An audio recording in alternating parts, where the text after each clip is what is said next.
Graça, paz e alegria. Esta é a nossa segunda mensagem a respeito do livro de Neemias.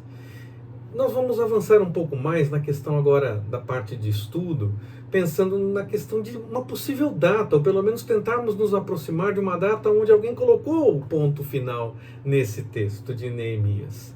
E aí então eu volto um pouco na questão da autoria que nós falamos na mensagem anterior, na primeira mensagem sobre esse livro, porque o texto de Neemias pode ter feito parte de um esforço literário que uniu crônicas, que envolveu também Esdras, o próprio Neemias, e alguns até acreditam que Esther estaria nesse mesmo pacote literário.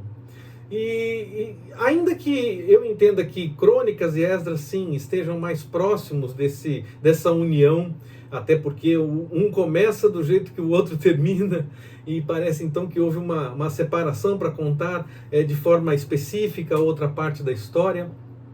Mas Neemias não é tanto assim. Mas também fala de eventos sobre a questão da volta para Jerusalém.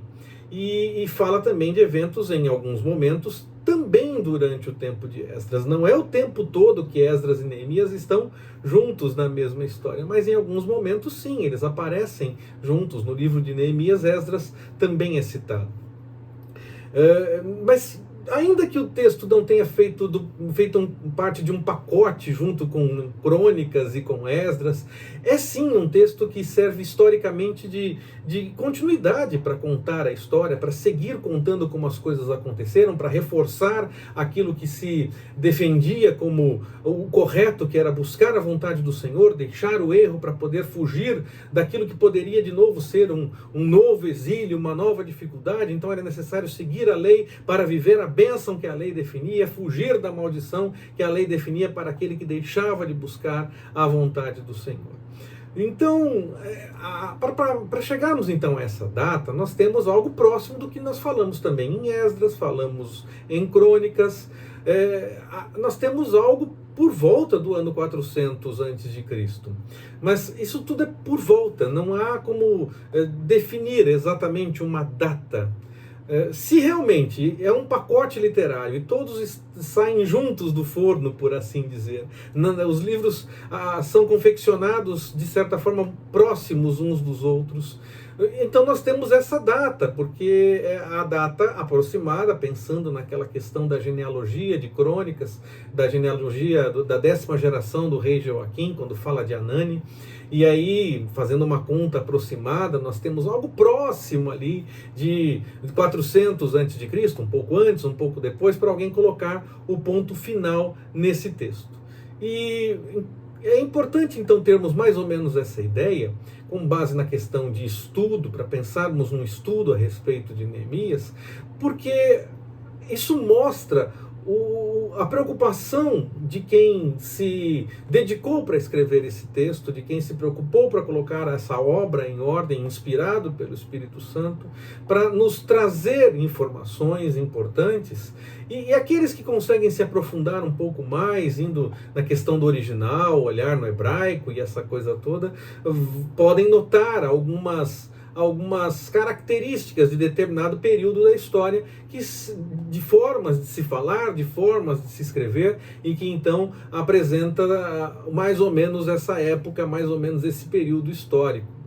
Essa coisa toda da data pode parecer até um pouco chato diante de meditação, diante daquilo que nós buscamos que a palavra realmente nos diga, nos apresente, mas em alguns momentos as pessoas gostam de ter essas informações, e é importante que nós tenhamos conhecimento mínimo dessas informações, porque se alguém nos questionar, nós devemos ter alguma informação para poder compartilhar e seguir numa conversa, mostrando que nós também temos conhecimento dessa parte de estudo, dessa parte de teorias a respeito dos livros da Bíblia. A história de Esdras começa, o livro de Neemias completa a história, é como se fosse uma sequência, como se fosse uma continuação.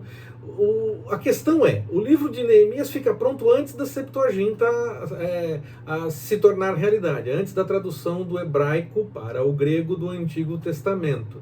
Entre o século III e o século I, alguns tentam definir uma história de poucos dias apenas para essa tradução, mas ela possivelmente aconteceu entre o século III e o século I. E aí, antes desse texto, já existia, já estava separado como livro, porque já temos na Septuaginta, no Antigo Testamento grego, traduzido para o grego, nós já temos esses textos de Crônicas, de Esdras e de Neemias, então são textos que já estavam prontos naquele momento.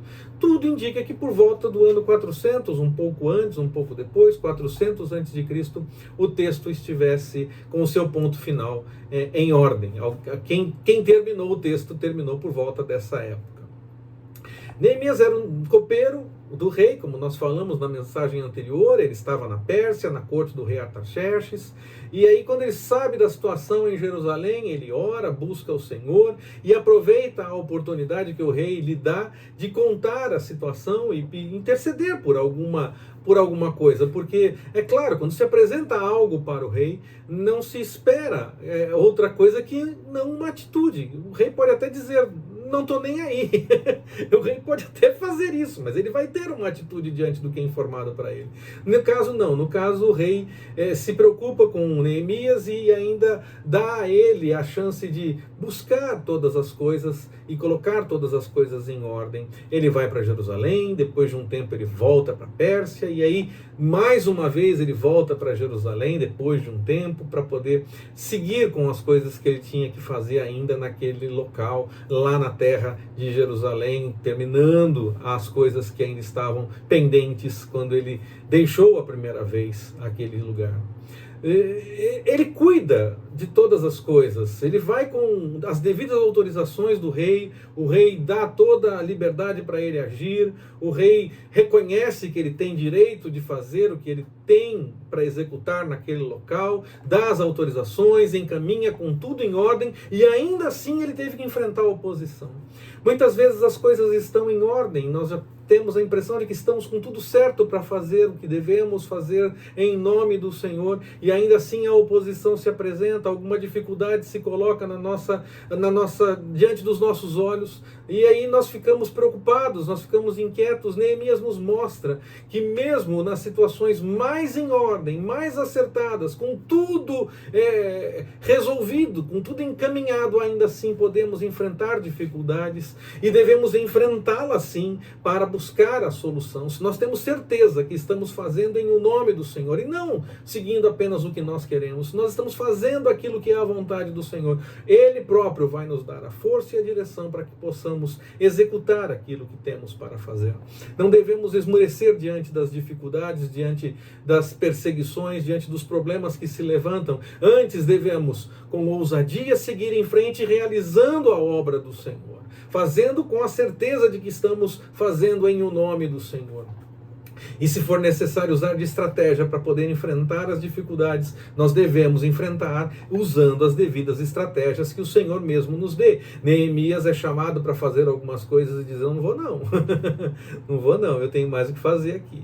Então, porque ele sabia que havia alguma dificuldade também envolvendo toda aquela questão. Então nós temos que ter discernimento, ser simples como a pomba, como diz Jesus, e fazer as coisas de acordo com a vontade do Senhor, mas prudentes também como a serpente, sabendo nos posicionar diante das questões que acontecem de maneira, claro, com vistas ao Evangelho, com vistas à observação das coisas da vontade do Senhor, mas sim agindo com perspicácia muitas vezes, para que possamos realmente fazer as coisas diante das coisas que se apresentam na caminhada.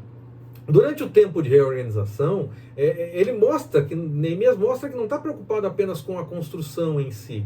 Claro, ele tinha sim a preocupação com a construção do muro, as coisas precisavam estar em ordem, ele se preocupava com a questão do portão, da porta, que hora que abre, que hora que fecha, que dia que abre, que dia que fecha, também para seguir a questão da lei. E aí então nós vemos mais essa preocupação de Neemias no meio dessa construção toda, a construção em direção à vontade do Senhor, seguindo os aspectos da lei. E ele também se preocupa em observar quem realmente tinha o direito de ser sacerdote. E aqueles que não podiam ser, não conseguiam comprovar a genealogia, Neemias não foi gentil nesse aspecto. Ele seguiu o que realmente era dito. Se não tinha como fazer, não era para fazer. Isso muitas vezes pode gerar desafetos. Quando nós fazemos alguma coisa que as pessoas não gostam muito, elas podem se ficar chateadas com a gente, podem achar que não tem problema, que pode fazer desse jeito e está tudo em ordem, mas nós devemos fazer de acordo com a vontade do Senhor. Nós não devemos fazer de qualquer jeito ou do jeito que dá. Devemos fazer sempre de acordo com a vontade do Senhor. Mesmo que isso gere alguma inquietação, algum desafeto, alguma incompreensão, mas nós temos que ter certeza que estamos seguindo as coisas de acordo com a vontade do Senhor e não de acordo com a nossa. Quando nós estamos fazendo a vontade do Senhor, Ele vai cuidar até mesmo de situações onde desafetos possam aparecer. Ele vai cuidar de tudo para que a obra possa continuar, desde que nós estejamos, sim, buscando a vontade dEle. Esse é o compromisso que Neemias nos ensina. Nós devemos fazer as coisas de acordo com a vontade do Senhor, buscando o plano do Senhor. E mesmo que não seja algo que agrade a todas as pessoas, nós devemos seguir em frente, fazendo em o nome do Senhor, tentando, claro, achar o equilíbrio para que mais pessoas possam entender e seguir na mesma caminhada. Esse é o objetivo, claro. Mas nós não devemos nos preocupar com oposição ou com aquele que não quer que façamos as coisas de acordo com a vontade do Senhor. Nós devemos sempre seguir na direção do trabalho, fazendo as coisas de acordo com a vontade do Senhor. Que Ele nos abençoe. Forte abraço. Até mais, permitindo o Senhor.